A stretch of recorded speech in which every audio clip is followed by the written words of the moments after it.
हाय, स्वागत है आप सभी का आज के इस वीडियो में, जिसमें हम आंकड़ों का मध्य निकालेंगे। बेटा तीनों प्रकार के आंकड़ों का मध्य निकालना सीखेंगे।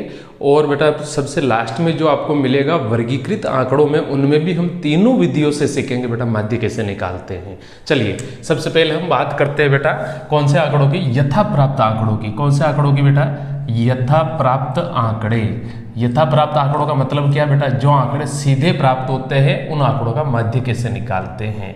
सीधे मतलब उदाहरण के लिए बेटा आंकड़े कैसे, जैसे 3, 4, 5, 3, 2 इन आंकड़ों का माध्य निकालना है तो माध्य का सूत्र क्या होता है बेटा? माध्य का सूत्र होता है, x बार से दिखाते हैं इसको, आंकड़ों का योग बटे आंकड़ों की संख्या, प्रेक्षणों का योग बटे प्रेक्षणों की संख्या, राशियों का योग बटे राशियों की संख्या।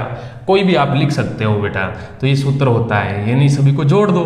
3 + 4 + 5 + 3 + 2 कितने आंकड़े हैं बेटा? 1, 2, 3, 4, 5, यानी 5 का भाग दे दो।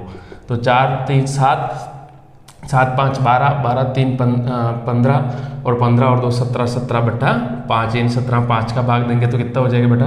5 × 3 = 15, बच गए 2, 5 × 4 = 20, यानी ये आपका मध्य हो जाएगा। ये यथा प्राप्त आंकड़ों का ऐसे निकालते हैं। सूत्र ध्यान रखना बेटा, क्या है यथा प्राप्त आंकड़ों के लिए? राशियों का योग बटे राशियों की संख्या, आंकड़ों का योग बटे आंकड़ों की संख्या, प्रेक्षणों का योग बटे प्रेक्षणों की संख्या। क्योंकि बेटा राशि, प्रेक्षण और आंकड़े तीनों ही पर्यायी शब्द है, ध्यान रखना। चलिए अब हम आगे की बात करते हैं बेटा अवर्गीकृत आंकड़ों के लिए। कौन से आंकड़ों के लिए? अवर्गीकृत आंकड़ों के लिए। अवर्गीकृत का मतलब क्या है बेटा? xi आपको दी हुई होती है और उन आंकड़ों की बारंबारता आपको दी हुई होती है ना, xi और api, यानी xi इधर हो गई, api इधर हो गई। xi यानी आंकड़े कैसे बेटा? 3, 4, 3, 2, 5 और इनकी बारंबारता है, जैसे 3 4 बार आया हुआ है, 4 2 बार है, 3 2 बार है, 2 4 बार है, 5 3 बार है। अब आपको पूछा गया है कि दिए गए आंकड़ों का माध्य ज्ञात कीजिए। तो माध्य ज्ञात करने के लिए सबसे पहले क्या करेंगे बेटा? x और f को हम क्या कर लेंगे? गुणा कर लेंगे, यानी यहाँ आपका बन जाएगा api × xi बन जाएगी। 4 3 कितने हो गए बेटा? 12, 4 दूनी 8, फिर 3 दूनी 6, 4 दूनी 8, फिर 5 3 15। अब हम क्या करते हैं बेटा?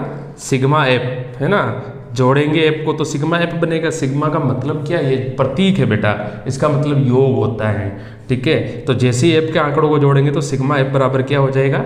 4 3 7 2 9 2 11 4 15, ये 15 हो गया। और इधर इनको ऐड करेंगे तो क्या हो जाएगा बेटा? Sigma fx। क्या हो जाएगा? Sigma fx। जोड़ लो, 12 8 20, 28 34 और 49। तो सूत्र क्या बनेगा बेटा? माध्य बराबर xi बराबर सूत्र बन जाएगा सिग्मा fx बटा सिग्मा f, आंकड़ों का योग बटा आंकड़ों की संख्या, यानी सिग्मा fx क्या बेटा? 49 बटा 15, ठीक है। ये आपका 49 में 15 का भाग दे दो और क्या x बार बराबर, तो ये आपका माध्य निकल के आ जाएगा। यानी भाग दिया तो 15 3 45, फिर बच गए 4, फिर लगाया पॉइंट और फिर 15 दूना 30 और फिर बच गए 15 छक्का, लगभग बेटा ये आ जाएगा आपका माध्य। इस तरीके से हम अवर्गीकृत आंकड़ों का निकालते हैं। अब हम बात करते हैं बेटा वर्गीकृत आंकड़ों के लिए। ये मोस्ट है, ध्यान रखना बेटा। मोस्ट तो ये भी है लेकिन ये ज़्यादा ही मोस्ट है। वर्गीकृत आंकड़ों, वर्गीकृत आंकड़ों का मतलब क्या है बेटा? वह आंकड़े जो समूह में बटे हुए होते हैं। समूह में कैसे होते हैं बेटा? इधर दिया होता है वर्ग और इनकी बारंबारता है। वर्ग मतलब 0 से 10 है ना, 10 से 20, फिर 20 से 30, ठीक है, फिर 30 से 40, इस तरीके से आंकड़े दिए हुए हैं। अब हमारे को पूछेगा वो कि भाई माध्य ज्ञात कीजिए, ठीक है। तो अब हम इसी सवाल को बेटा कितनी विधियों से करेंगे? 3 विधियों से करेंगे। 3, इनके बीच में बारंबारता 4 हो गई, फिर 2 हो गई, फिर इधर भी आपके 5 हो गई, ठीक है। अब इनका हमारे को माध्य निकालना है, ठीक है। कौन सी विधि से ले रहे हैं बेटा? सबसे पहले हम जो फर्स्ट विधि ले रहे हैं वो ले रहे हैं प्रत्यक्ष विधि। कौन सी विधि बेटा? प्रत्यक्ष विधि। प्रत्यक्ष विधि के लिए x बार बराबर फॉर्मूला क्या होता है बेटा? सिग्मा fi × xi बटा सिग्मा fi, ये सूत्र होता है बेटा सिग्मा fi। चलो विधि का नाम लिख ले, दूसरी विधि लिख ही लेते हैं। दूसरी विधि कौन सी होती है बेटा? कल्पित माध्य विधि। कौन सी विधि होती है बेटा? कल्पित माध्य विधि। इसका जो फॉर्मूला होता है वो क्या होता है बेटा? x बार बराबर सूत्र होता है। सूत्र क्या होता है बेटा? a + सिग्मा fi di बट्टा सिग्मा fi, ये सूत्र होता है कल्पित माध्य का। और तीसरी विधि जो है बेटा, तीसरी विधि भी हम यही लिख लेते हैं। तीसरी विधि का नाम होता है बेटा पद विचलन विधि। कौन सी विधि होती है बेटा? पद विचलन विधि। इसमें x बार बराबर फॉर्मूला क्या बनता है बेटा? a plus sigma F pi U I बट्टा सिग्मा एफ पाई इंटू क्या हो जाता है? h हो जाता है।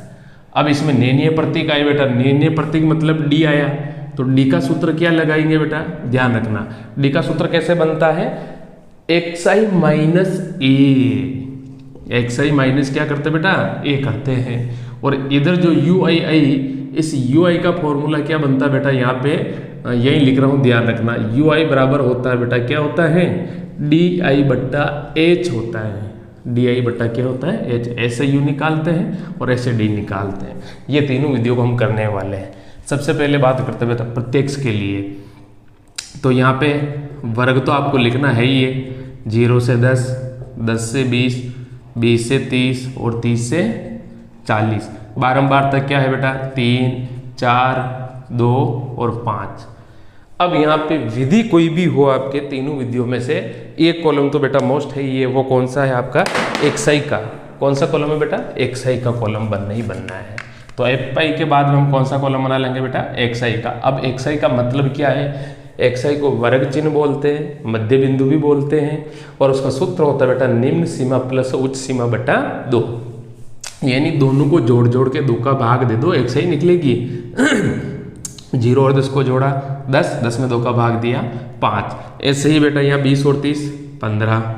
ठीक है, और ट्रिक देख लो, अगर बड़ा सवाल है तो बेटा सभी में अंतर सेम सेम है तो इधर भी जोड़ते हुए चलो। 15 और 10 25, 25 और 10 35। तो ये आपके क्या निकल के आ गई बेटा? xi निकल के आ गई। तीनों विधियों में xi तो आपको निकालनी है। अब हम पहले बात कर रहे हैं बेटा प्रत्यक्ष विधि की। तो प्रत्यक्ष विधि के लिए एपेक्स चाहिए, एपेक्स को गुणा कर लो, ए पाई इंटू xi। तीनों पंजे 15, 15 चौके 60, 25 दूना 50, 35 पंजे क्या हो जाएगा बेटा? 25, 175, 175 हो गया। अब हमारे को किस किस की आवश्यकता है बेटा? एफ की भी आवश्यकता है, यानी सिग्मा एफ जोड़ दो। जोड़ेंगे तो कितना हो जाएगा बेटा? 5 और 2 7, 4 11 और 3 14। ये 14 हो गया। और फिर वापस सिग्मा एपेक्स की भी आवश्यकता है, ये सिग्मा एपेक्स ले लो। ठीक है, 175 और 25 225, 225 और 15 240, 240 और 60 300 हो गए। ये 300, यानी x बार बराबर आपका क्या बन जाएगा बेटा? सिग्मा एपेक्स बटा सिग्मा एफ। आप कहोगे सर यहाँ तो आप आई लिखा हुआ है, या आई नहीं लगा रहे हो।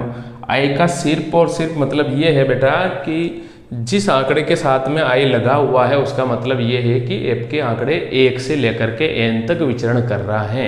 आई का मतलब ये होता है ना।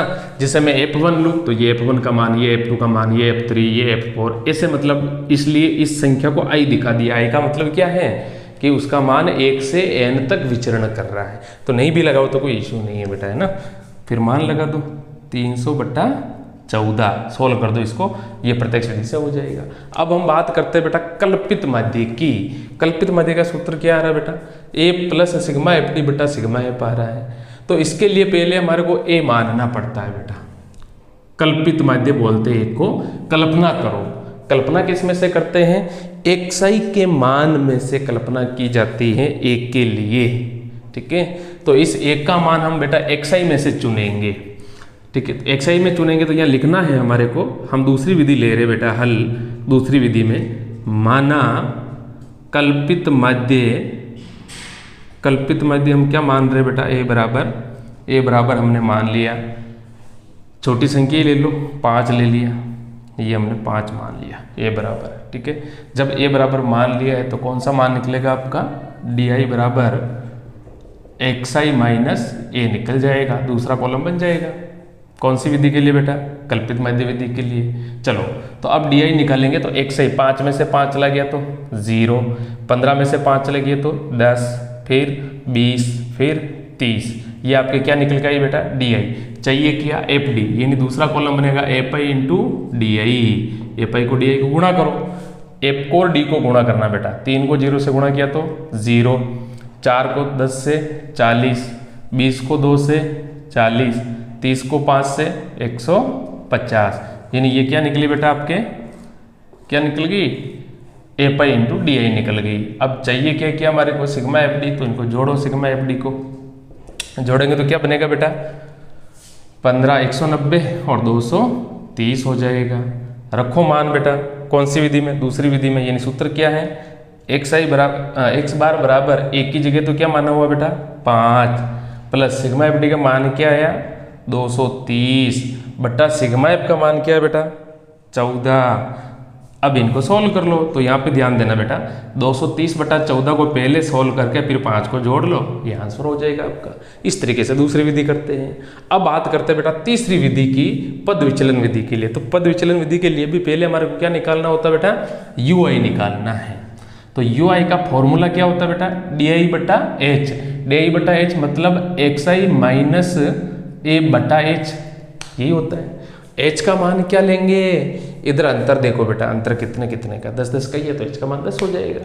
तो अब हम क्या करेंगे बेटा, जो भी हमारे पास डी आई आई उसमें एच का भाग देते जाएंगे, ठीक है ना, एक्स आई माइनस ए का, वही बात हो गई। डी आई तो है, तो 0 में 10 का भाग दिया 0, 10 में 10 का भाग दिया 1, 20 में 10 का भाग दिया 2, 30 में 10 का भाग दिया 3। अच्छा ये यू आई कैसे निकली बेटा, इस सूत्र में मान लगा रहे, एक्स आई माइनस ए किसके इक्वल है, डी आई के इक्वल है। ये डी आई का ही तो मान है, ये किसके बराबर है बेटा, डी आई बटा एच।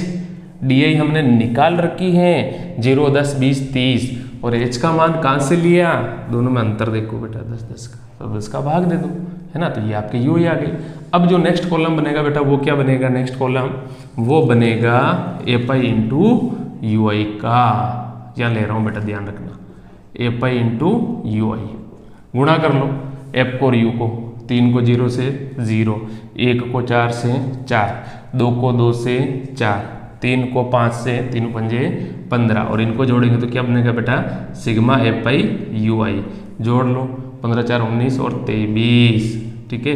रखो मान, सूत्र क्या है बेटा तीसरी विधि का, एक्स बार बराबर ए का मान क्या माना हुआ बेटा 5 प्लस सिग्मा एफ यू का मान क्या आया 23 बट्टा सिग्मा एफ का मान क्या बेटा 14 इंटू 10, एच का मान 10 चल ही रहा है, तो एक्स बार बराबर 5 प्लस 230 बटा 14, सेम टू सेम 230 में 14 का भाग देके 5 को जोड़ लो, सेम। वर्गीकृत आंकड़ों में तीनों विधियों से आप सॉल्व करो बेटा, आंसर सेम ही निकलेगा, सेम मिलेगा, 100% एक्यूरेसी मिलेगी आपको। तो ये था बेटा आपके आंकड़ों का मध्य निकालना। अगर बेटा वीडियो अच्छा लगा हो तो लाइक करें, दोस्तों को शेयर करें और चैनल को सब्सक्राइब करें। धन्यवाद। और बेटा कमेंट बॉक्स में बताना कि कैसा लगा आपको। Thank you.